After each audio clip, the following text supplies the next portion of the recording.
All right, guys, so welcome. I'm really excited all you guys are joining us. We have a lot of information planned tonight. We spent 2 webinars, right, finding product ideas. We came up with 2 solid product ideas. One was a hooded baby towel. Another product we came up with are magnetic toy tiles. So those are both solid product ideas. We came up with some other good ones too, but those were kind of just like our 2 of our favorites. Gary Huang taught us how to find good factories. And I think more importantly, he taught us a lot about Chinese business culture in dealing with factories in China and overseas. So if you didn't watch that, I highly recommend you go back and watch that because he includes lots of really important stuff. Mark came on just this past Wednesday, gave us an overview of potential legal issues. If that's something that a concern of yours, which I imagine it is of most people's, I recommend you watch that too. So where are we at now? We need to find a factory. We have 2 good product ideas, but we need someone to make this product for us. So going off what I learned from watching Gary Huang, last Wednesday, so a week ago, I found and contacted 21 factories on Alibaba, okay? Of those 21 that I contacted, 14 gave me responses. And of those 14 responses, 3 factories seemed like pretty good to me. And I'll go over a little bit later of what that means. Like how could I determine that they seem to be good? So that's where we're at right now. I chose to start off with baby towels, slightly favoring these hooded baby towels. It seems like a little bit better of an opportunity. The one deal breaker for me is going to be if we can't source this at a competitive enough price for us to have good margins. So I'm starting with the baby towels. If it turns out that we can't get a high quality baby towel at the price we're looking for, then I'm going to go on. I'm going to look for these magnetic tile toys a little bit more. So like I said, last Wednesday, Gary gave us tons of good information about finding a factory, kind of like what to look for when we in these factories. Like I said, he taught us a lot about Chinese business culture, which is great and really important to know. But I thought we could still do another solid 1-hour webinar on contacting these factories and some of the tips and tricks and experiences that I've had over the years and things I've been reminded of just going out to find a factory for these baby towels. So I've came up with these kind of like tips or tricks or hacks for you guys to make your factory research go a little bit smoother and for you to be able to do it more efficiently, okay? So I listed these out here. I'm also gonna share my screen in just a second and I'm going to let you guys look over my shoulder as we do this in real time. But some tips I have are to find good factories. So like I make a search, I look through all the factories, I add the good ones to my favorites, okay? You can group them in your favorites by product. And then the reason this is really cool and makes it more efficient is you can contact all of them at the same time. So I literally just paste my template into one message. I hit the send button, it sends to all 21 of these factories in my case. After that, I'll give you some tips for how to manage these responses because especially if you're looking at multiple different products at the same time, you're gonna be getting a lot of responses. And a lot of these are going to be junky factories that you don't want to deal with. So I've come up with some tricks or tips of like how to deal with these responses to make your life easier and more efficient. And I've added in there, and then we ruthlessly cut any supplier that doesn't seem like they're going to be good to work with. So I'll let you guys look over my shoulder. I had to put in this GIF or GIF, however you want to say it in here. This was like my nightmare. These webinars, believe it or not, are kind of scary for us to do doing live. And I'm always worried something like this is going to happen. I don't know if you guys saw his viral sensation this week, but this guy worked for like BBC or one of the news agencies. And this is his cute little kid running in the room as he's live. So I have the door locked and I don't have any kids. I don't think this is going to happen to me, which is a good thing. So again, can you just confirm real quick that you can see Alibaba? Yep, we can see it. Okay, fantastic. So I'm here on Alibaba. The other best website for finding suppliers is Global Sources. We'll be using Alibaba tonight, but Global Sources also works really well, especially for like electronics or higher tech items. So what I'm going to do here is I'm going to type in the search bar my primary search term. So in this case, for tonight, for this example, we'll do these magnetic tile. We'll just do magnetic tiles. I think that should work. Okay. Now I'm going to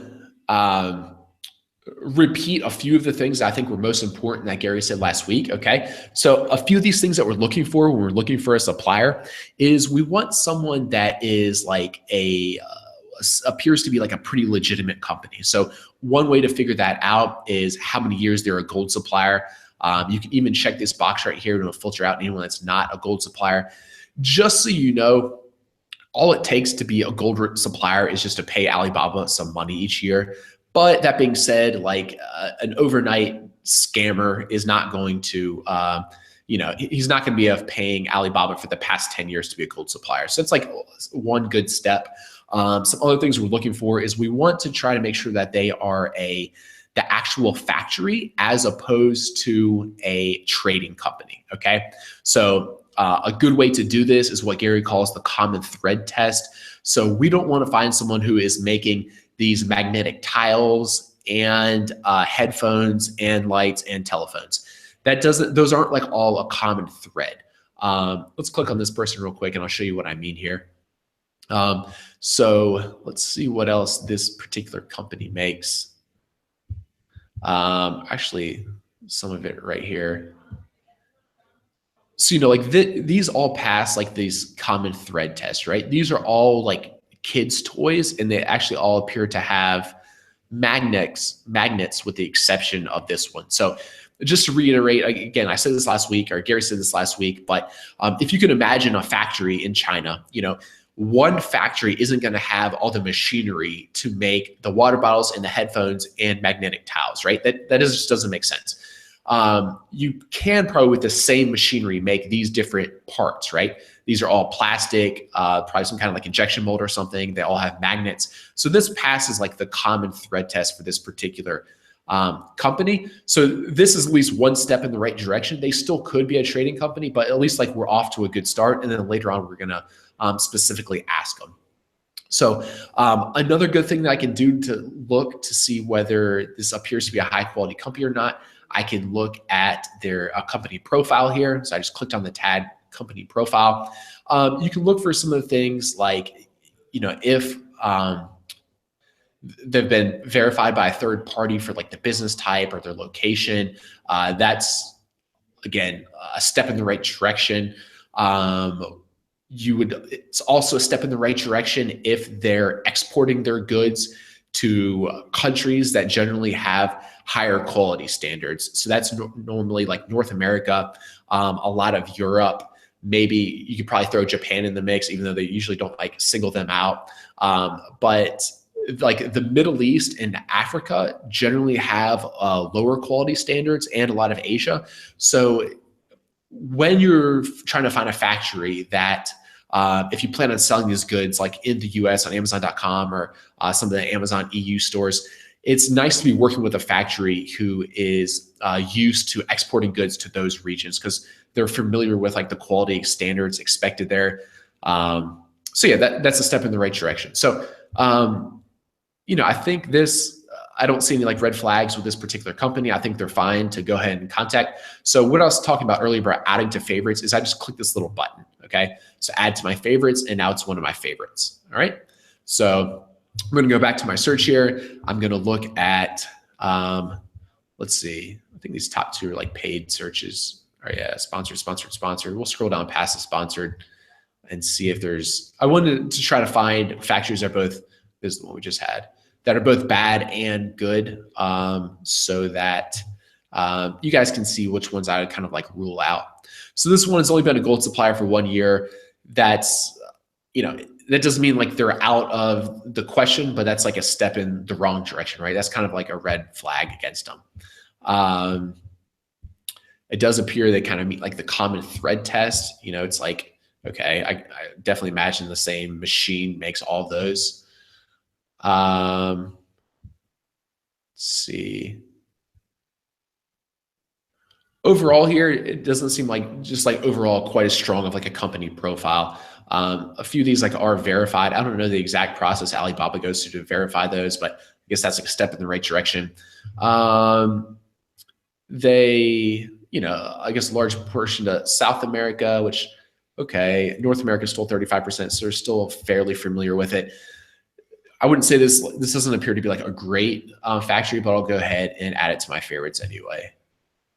All right. Also, like right here, it says whether it's most manufacturers will also say they're a trading company. If it only says trading company and not a manufacturer at all, that would be someone who we don't want to deal with. So just to give you an idea, a trading company would be like the middleman between the factory and you. And it's best to try not to deal with those people because it's going to take longer when you're going through a middleman, and it's also generally going to be more expensive because they're going to mark up these goods when they're selling them to you. So yeah, so we added that one. Let's go ahead and look on this next one. And we'll just do like 3 or 4 of these. All right. So again, only 2 years gold level, which isn't great, but not terrible. It looks like this is actually the same. This might be the same factory that we contacted before. One thing that I actually forgot to do, when I made that search, instead of looking on the product section right here, if you look on suppliers, it will prevent the same supplier showing up multiple times. So, like that factory, otherwise it would have shown up like once for this listing, once for that listing, and etc. So come on, Alibaba. All right. So this looks like they might be a pretty good one, 10-year gold supplier. All right. So I click on them. Like I said, they're a 10-year gold supplier. As you can see, this, like, I don't know why some listings look a little bit different than others on Alibaba, but they do. Let's see.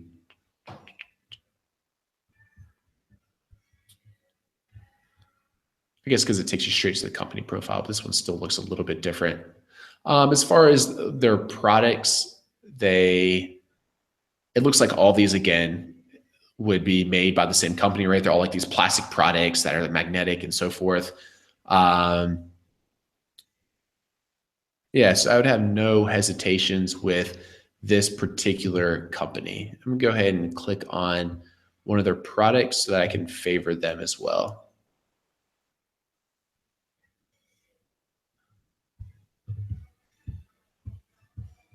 Looks like the type of product we're looking for, right?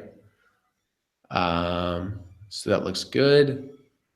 And I'm going to add them to my favorite also. So just like at first glance, this would appear to be the best company. They're like this 10-year like gold supplier. You can actually click on like the transaction level here. So like the 3 diamonds here, I know that's like quite a bit of transaction. That is between 100,000 and 500,000, and that's actually I don't know, to be honest with you, I don't actually know if that's in US dollars, but that is the transaction level like through Alibaba. So that has been like verified. And let's see, if you actually go back on this last page, let me see, there is another view. If you play around with this enough, there is another view that shows you like when the particular transactions have taken place. So you can see like how far back their transactions have been. So you can see whether they were like, okay, in this past few months, I've done a few transactions, or they haven't done any since like the middle of 2016 and so forth. So that's also good to know. Greg, one thing I wanted to bring up that I thought was interesting that Gary mentioned last week was that much of it is self-reported. So photos of the factory, the countries that they export, that kind of stuff, revenue may be reported by the factory. So you have to take it with a grain of salt. Funny story, and actually I just pulled it up. If you check on Alibaba now, if we search for bamboo marshmallow sticks on Alibaba, guess whose photo appears? That is not actually your supplier. So it is, you have to be careful that you can't necessarily trust everything you see, because somebody who's not supplying the bamboo marshmallow sticks that we're using is saying that they do. I'm just going to try to just do this real quick just so we can see again. But that's a great point. There we go. I'm Alibaba famous. This picture was ripped off of our blog, which cracks me up every time I see it.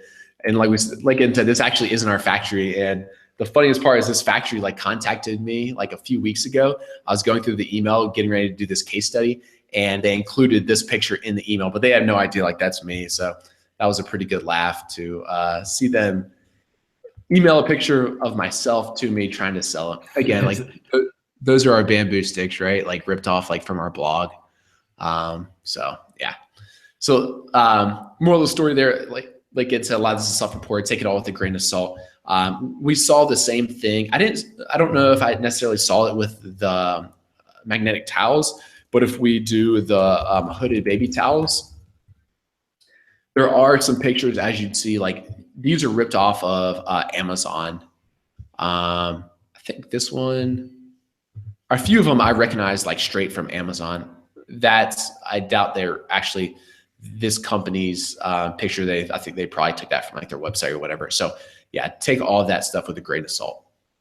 All right, so with all that being said, this is like one of the tips I wanted to show you guys. So now that I've added a few to my favorites, I can click on my favorites. It was in the top right-hand section there. So as you can imagine, like I said before, I contacted 21 factories for our hooded baby towels. So that's kind of tedious if you had to like copy and paste and like contact all of them one by one. So the reason I like adding them to my favorites here is that what I can do is I can click over here on the left-hand side. I can check these boxes and I can click contact supplier in the top. So I got through the CAPTCHA. That's the good news, guys. And now, as you can see, I'm contacting 3 different factories right now. I never even changed the quantities there. I just leave it as default. But like I said, the nice thing right now is that I am contacting all of them at the same time instead of having to go one by one. So this is a lot nicer. So all I'm going to do is I'm going to use the template that Gary gave us. This same template is also posted on our blog. So if you go to our blog right now, you can find this. It's under the, let's see, the recap for webinar 3. Is that correct, Gen? Yep, that is correct. All right. So, and you can find this exact template, okay? So big picture with this template here is we want to introduce ourselves. So instead of just saying like, hey, give me your price or whatever, we say a little bit about ourselves. So I say, hey, this is Greg from Jungle Creations. I would say, in this case, I would change it for these magnetic tiles, but I'd say, hey, I'm looking to purchase magnetic tiles. I would give them any specifications I have about them. I would ask these, I would ask these things with my criteria specifications. And then we recommend asking these particular questions. So we're asking for them to provide photos, specifications, a price quote. We directly ask them, hey, are you a manufacturer or are you a trading company? What's your lead time for samples and the order? Can we add our logo? And we ask right away about the sample cost, okay? So once I'm to this point, I would literally just paste this into Alibaba here. I would enter another CAPTCHA here. And then when I send my inquiry, this is now sending out to all of the suppliers that I've that added to this, as opposed to just doing it one-on-one. So it's a lot easier. It's a little tip or trick for you guys to make this go a lot smoother. Greg, can you add attachments in bulk, or do you need to do that individually? Yep, you can add attachments right here. So that's a good point. I'm glad you brought that up. I think we state right in here that we added pictures, and that's a really good thing to do, especially like, if we're doing like these magnetic tiles, there's lots of different types. So it'd be good to add the photos of like the type or style that we're looking for. Because yeah, of course there's gonna be a little bit of a language barrier, but pictures are very clear, no matter what language you speak. So that is about it as far as reaching out to suppliers goes, okay? So like I said, from the 21 I contacted, I think I said 16 or 17 responded to me. So at that point, it gets to be a little bit of a little messy, okay? Because you have all these messages coming in like pretty quick, okay? So at this point, I haven't like personally emailed any of these people. I haven't given them my Skype or my WeChat or anything like that. All I've done is message them through the Alibaba system. Okay. So now you're going to get them to start responding and give you all this information. Okay. So another trick that I've learned here, I'd go through and read these one by one. Okay. So I'm clicking on these. I'm reading these. If it turns out to be a supplier that I like, another tip that I found that I really like is to create a folder. So over here in the left, it says my folders. Let me see if I can zoom in a little. Okay, I can create a folder and I'll do like good mag tile factories, right?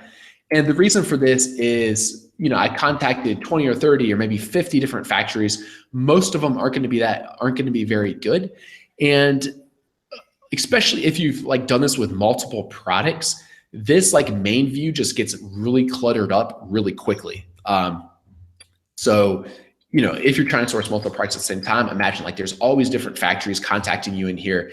And like I said, it just all around gets pretty messy. Okay. So by moving them into these folders, it's much easier to keep track of who your good factories are. So what I did with the baby towels, I created 3 folders. I did the good baby towel factories, the decent baby towel factories, and the last resorts. Like none of the other ones worked out. So I think there's like 3 in the good folder, maybe like 5 in the decent, and last resort. There are only 2 different factories in here. Okay. And then the ones that didn't even make it in here, I just deleted, or they took too long to respond, so they didn't make it or whatever. So this is a good little trick for then like managing all these different factories that are going to be responding to you. And, you know, keep in mind, these are like salespeople. So the ones that do want the sale and are hungry for it and so forth, they're going to be like pinging you quite a bit. So it can get like pretty overwhelming and pretty messy if you don't go this kind of like folder route, which is a lot nicer. So those are some of like the best practices or the tips and tricks I have for you guys for reaching out for suppliers on Alibaba. I want to give you a little bit more information. So like out of all the responses that I got, like what I'm putting myself like in you guys' shoes, you know, I'm thinking like, okay, if this is like my first time using Alibaba, my first time dealing with Chinese businesses, like what should I expect? Like what type of responses do I get and that kind of thing. So I wanted to give you like a little bit of an idea of responses that I considered like good responses, not so good responses, like bad responses, people I would cut and that kind of thing. So this would be an example of a good response. It's probably kind of hard to read on you guys' screen. I know it's a little bit small, but I had to do that to get it all on here. But what I'm looking for in this response, why I consider this a good response is, one, they answered all my questions, okay? So I put my questions nicely numbered when I gave them to them, and they responded to all my questions numbered just like that. So that right away, they're like off to a good start. They also have pretty good English. So of course there are like grammatical errors in here. However, they can definitely communicate in English, you know, well enough to communicate effectively with me, I feel like, okay? So like, I understand this very clearly. It seems like they understood my requests very clearly. So I would have no problem, you know, like communicating with this person. In addition to this, they also attached a price list with lots of photos of their different products. So this is a factory that right away, you know, I kind of labeled it as like a good factory and someone that I would be willing to move to the next step with. All right. This would be an example of like a decent response. So I think they did answer my questions, or at least most of them. I forget, did I have? Yeah, I had 6 questions. So it looks like they didn't answer 1, but they answered most of them. Other than that, they did okay. Their written English wasn't quite as good. They didn't give me as much information about themselves. For the most part, you know, it seems like this is like a factory or a sales rep that I could deal with and it would probably go fine. However, like, you know, there were like better ones. So they also attached like 2 pictures of, you know, these may have been ones that they really did. They may not have been, I don't know for sure, but they attached like a couple pictures. That was kind of nice, so that I did understand that they know the particular product that I'm referring to. And then this is like an example of a bad response. This is the type of responses that right away I was deleting. A response like this wouldn't even probably make it into the last resort. So, I asked them all these questions. I introduced myself, all this kind of stuff. And they just responded back like with what looks like to me just like a canned response, like, hey, we're a towel factory, whatever. Like I didn't ask you about your ISO certs or anything. And they just, yeah, I mean, there's nothing wrong with having those. So it's like, come on, I asked you all these questions, you respond back with none of the answers. So this isn't someone that seems like they're easy to deal with. It doesn't seem like they're good to deal with. And therefore, yeah, I have lots of options on Alibaba. So this is someone that I'm going to try to move forward with. So of all these responses, I start to get a pretty good idea of what kind of like the going rates are for these type of towels. So it is going to vary depending on like which fabric we choose. It's going to vary depending on how big our order is.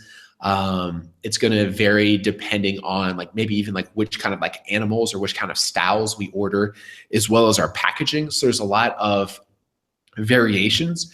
However, I'm starting to understand a pretty good ballpark because these factories have given me some like price quotes with kind of like their standard products. So this is before any negotiating.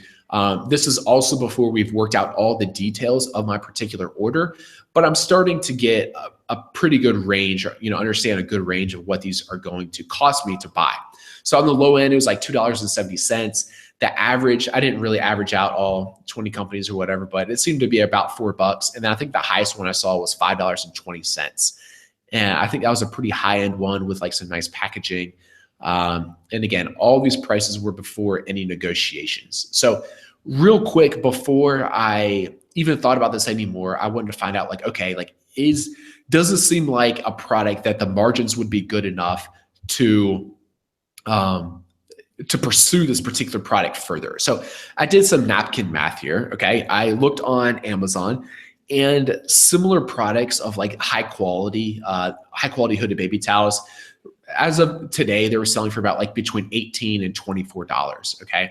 These are like the high quality, like bamboo fabric, a little bit nicer ones. And these are like what I would be going for. Okay. I figured it's going to cost me about $4. I did a conservative estimate for shipping. So with my estimate, I factored in that I would have to do air shipping for all of this. So air shipping is roughly $6 per kilogram. They weigh like 0.75 pounds each. So it's about 3 of them. You can get like 3 baby towels per kilogram. So it's roughly like $2 inbound shipping if I do air express or air cargo. Okay. So if I'm doing larger orders, I'm probably going to ship by ocean anyway. So that's why this is a conservative estimate. The FBA fees for my competitors that are currently on Amazon were $5.69 for this $18 product and $6.58 for this $24 product. So that's what I can factor in. And then I factored in another 5% for this particular product for miscellaneous costs and PPC. So my PPC spend for the jungle sticks over the past 12 months has been 4%. So right away, there's going to be people watching and say like, that's BS, Greg. Like PPC is more than like 4%. So, but keep in mind, this is 4% of all of my sales total. So one product that's purchased after clicking on a sponsored ad campaigns, I think my ACOS, my advertising cost of sale for those was like 15 or 20%. Okay. But only like 1 out of 5, or I don't know, maybe even less than that, products that I sell, like our jungle stick sales are purchased after clicking on a PPC ad. That's why overall, my overall cost out of all my sales for the jungle sticks PPC is 4%. And then I just tacked on an extra 1% just for safe measure. Because, at the beginning, we're going to be doing some, product photography. We're going to be doing some giveaways, other miscellaneous stuff, package design, sample costs. That's a very low amount of money when it's spread out over like the next like 12 months. So I just tacked on like an extra 1%. So again, this is napkin math, right? It could be a little bit more, a little bit, hopefully less than this. I try to be like fairly conservative with all this stuff. But that gives me a profit between about $5 up to $10 or $11. So on this higher end of $24, we might be able to make $10 or $11 profit per sale. If we have to sell for $18 and, you know, we are shipping by air and all this other kind of stuff, my profit might be like $5. So this is still enough for me to want to pursue this item further. I'm thinking in actuality, I'll probably be like somewhere in the middle of this range, which is pretty good. If I'm spending like $4 on cost of goods sold plus $2 to import it, that's like, you know, how I think about it is like I have to invest like $6 to get one of these products to Amazon. And if I'm making like $6 profit, that's 100% return on an investment of what I'm purchasing there. So this is definitely, the numbers here are good enough for me to want to continue, okay? And again, this is just napkin math. I can't see the chat box right now, but I'm sure people are saying, you know, whatever, your inbound shipping should be higher or lower, or miscellaneous costs should be more or less or whatever. But this is like good enough for me to understand whether this is a good opportunity for me to pursue further. All right, so what kind of information are, so, you know, like I think I told you guys, I have 3 factories that I like, that I want to pursue further, that I think would be good to work with, that I think, you know, could do a good job making this product. So I wanted to give you guys like a little bit more information about these factories. So again, as you're doing this at home, if it's your first time, you can, I'm really just, like I said, trying to be as transparent as possible so you guys understand like everything that's going on, okay?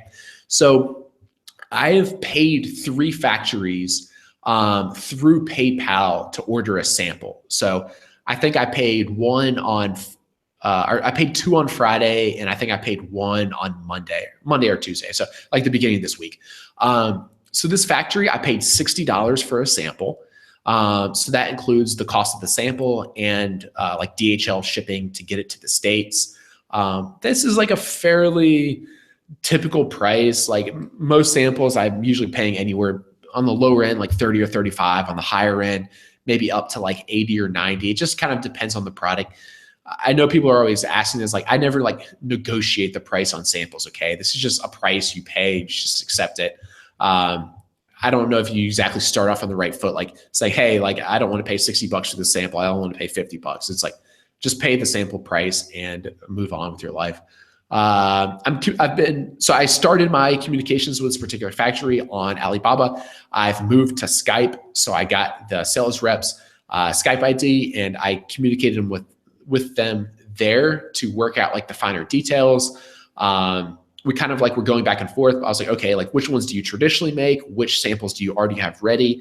What other fabrics could you use? What packaging have you done before? I was asking some questions like that. So this is actually, she took this picture today with her cell phone and sent it to me. This is when our sample arrives, it should look exactly like this. This is supposed to be the actual sample that they're sending us. So she took this picture before she put it in the box. The fabric weight here is 400 GSM, so that's grams per square meter. That is, I think like an average, that'd probably be like the average weight, maybe a little bit heavier weight, but that'd be like roughly like average weight for this bamboo fabric.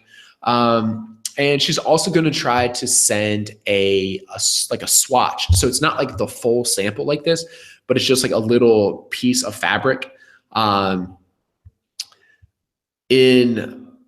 think she was going to try to also send like a 500 GSM swatch and other colors, but she wasn't sure if she was going to be able to get those or not. And she was going to drop it in the mail today, which means today is Wednesday, which means that it will probably be in the States on probably like Monday of next week. All right. So factory number 2, I also paid $60. I also communicate with this lady on Skype. I kind of laughed. She's sending 3 samples. I forget if these are all full samples. I think these are all full samples, so it's not just like color swatches. I laughed because she said, I'm sending you like 400 GSM bamboo fabric, 500 GSM bamboo fabric, and a cotton sample, but I'm sorry, it has like a stain or a dirty spot on it from sitting in the whatever. I was like, okay, that's fine. Not probably the best impression, first impression, but that's okay. She was going to send it tomorrow. And I asked everyone, for my own purposes and just to show you guys, because it makes this whole case study more fun, for them to send lots of pictures. So I asked, again, this lady to send me a picture like before she dropped it in the box and shipped it off, but I haven't gotten it yet. She was going to try to send the actual package tomorrow, which she would be like waking up about now. So hopefully it gets like sent out today. So again, hopefully it's in the States at the beginning of next week. The last factory, I paid $50. I sent it via PayPal. Again, I got off Alibaba and was chatting with her on Skype. She's sending quite a few samples. So they have two kind of like typical patterns that they make. One looks more like a bear, one looks more like a rabbit. So she's sending in the 400 GSM weight, a bear, one bear sample, one rabbit sample. She's also sending a swatch of 450 GSM fabric. She said that's like the heaviest that they're able to do or get or whatever. So that'd be like a heavier weight, like a higher quality fabric than probably what any of our competitors have. And she's also sending some different color swatches. So a pink, a yellow, and a blue swatch, as well as a brown box that they've used for past samples. So I saw like some people on Amazon have these like really cool kind of like eco-friendly looking boxes that I think would do really well for this particular product. And she had one of those in the picture, so I asked her to send one. This factory, she's sending lots of cool stuff, but she probably isn't going to be able to send it until like the end of the week or the beginning of next week. So I don't have any actual pictures of this sample yet, but I guess I'm hoping for this sample to arrive in the States at the end of next week. So that's like a week and a few days. Usually once they send it, it's only like 2 or 3, maybe 4 days. They usually send it. They usually use like DHL or TNT, and it's like Air Express. So it gets here pretty quickly, but yeah, still waiting for them. I don't know if they have to make these samplers or not. I didn't ask. So that's kind of like all I had planned. Let's see, again, do we have a few questions? I guess we have some time to answer a few questions before we wrap it up. Yeah, sure. We do have some questions. So going back to your communication on Alibaba, you said that you're kind of like, you have some decent ones and then last resort ones. Do you reply to those and say like, yeah, maybe I'll think about samples later, or do you just not reply? For the really bad ones? No, for the ones that like didn't quite make the cut of the top 3, but you might need them if you go to last resort. Yeah, so I think I responded to a few of those. I asked them some questions. I didn't really like leave it off like, okay, you're not one of my top 3 or anything like that. To be honest with you, I just haven't responded to them right now. And then like, I guess if we get these samples and they're none of them are quite up to our quality standards, that's probably when I'll reach back out to someone else to just say like, hey, sorry for the delay. Let's refuel this relationship again. Sure. So there are also some questions from people who are about to like launch their first product or looking into it, who might be intimidated by the minimum order quantity.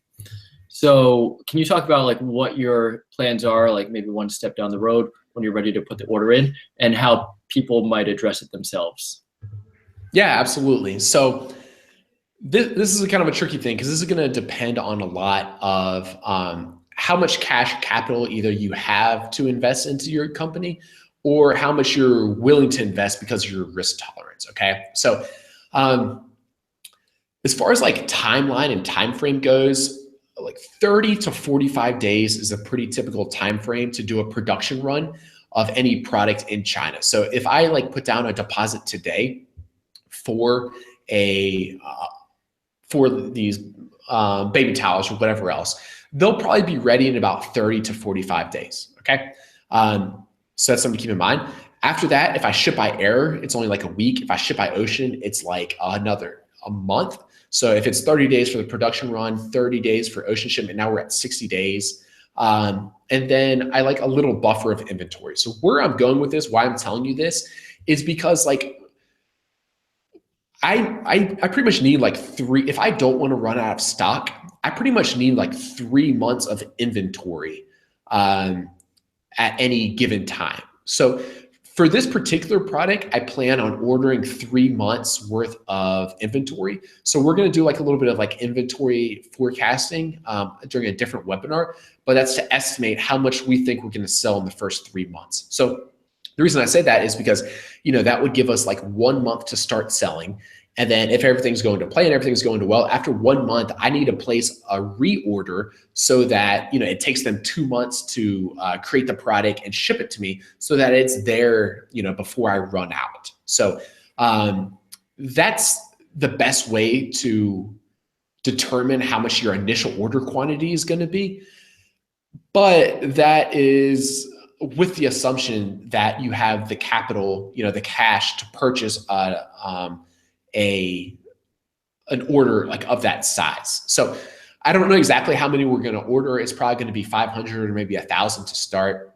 So as you imagine, even 500 units, this is getting like kind of expensive, right? 500 units is going to be $2,000 for our initial order. That's not including shipping yet. So if you don't have as much cash to start off, you kind of have to decide. It's not the end of the world by any means if you run out of stock. It just kind of stinks because it's like, dang it, I was making money, but now I'm not.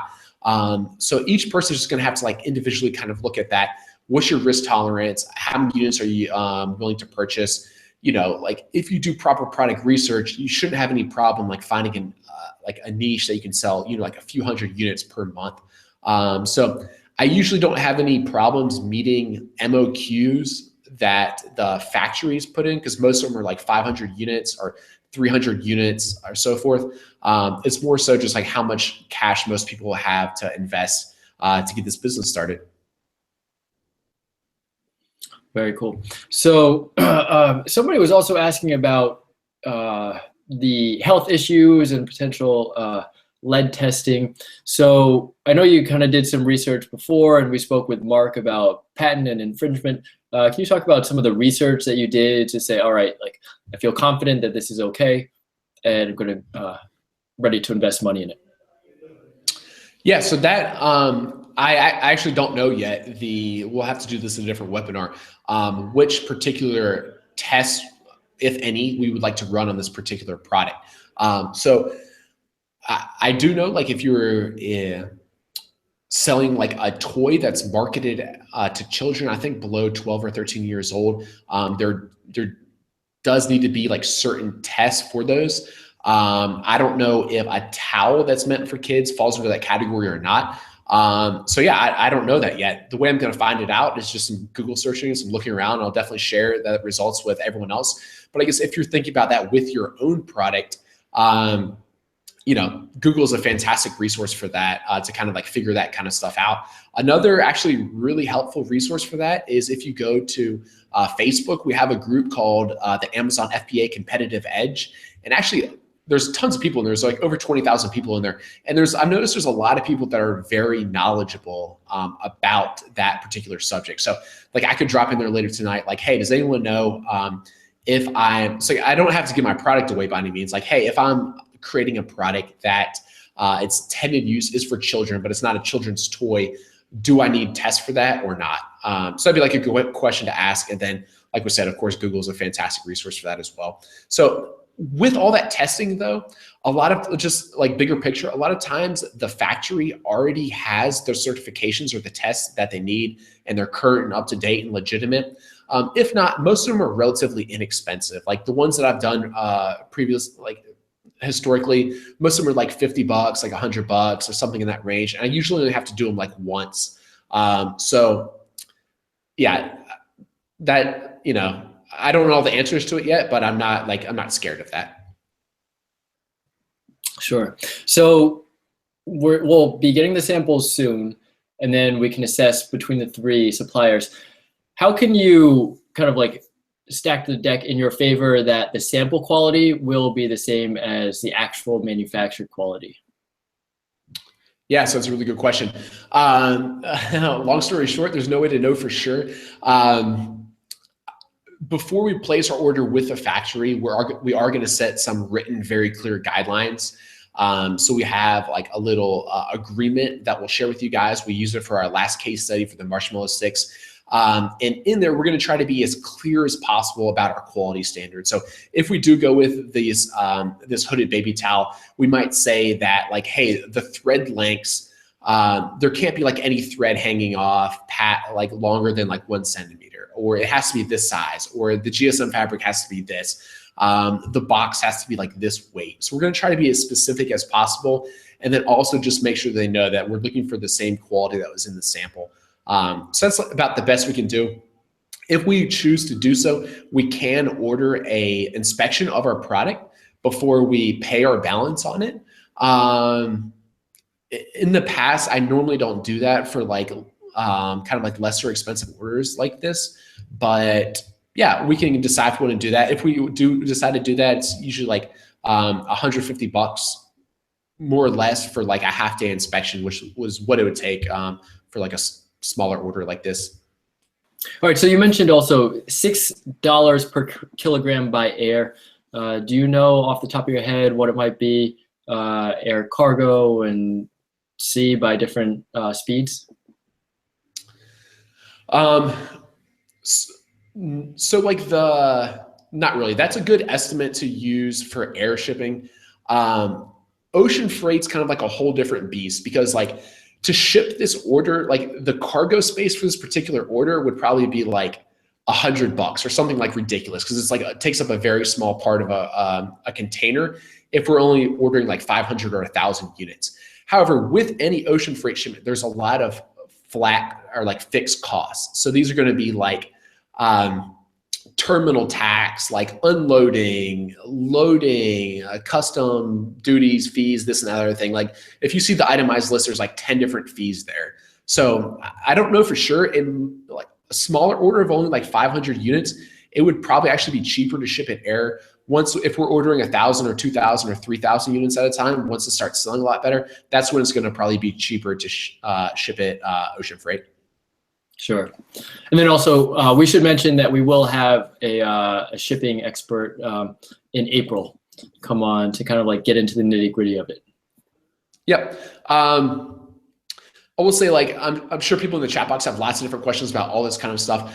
We're trying not to get ahead of ourselves. So there's still tons of things that we need to do and be thinking about, you know, in order to launch this product and set up the listing and set up PPC and pictures and all this kind of stuff. But if you just break it down in little steps, none of it's like, it's all pretty easy. So that's what we're doing. We're breaking this down in bite-sized chunks. So tonight, you know, we're talking about things specifically relating to like finding our factory and our supplier, how to deal with them, what to expect, how to get the samples. And then the next phase now is going to be, you know, inspecting these samples and then finally choosing the supplier. So guys, thank you very much for joining us. This concludes webinar number 5 of the $1 Million Case Study. So make sure to join us in 2 weeks to see the samples that we got for webinar 6. And I'm looking forward to continuing the journey. So take care, guys. Thank you. Thanks, guys.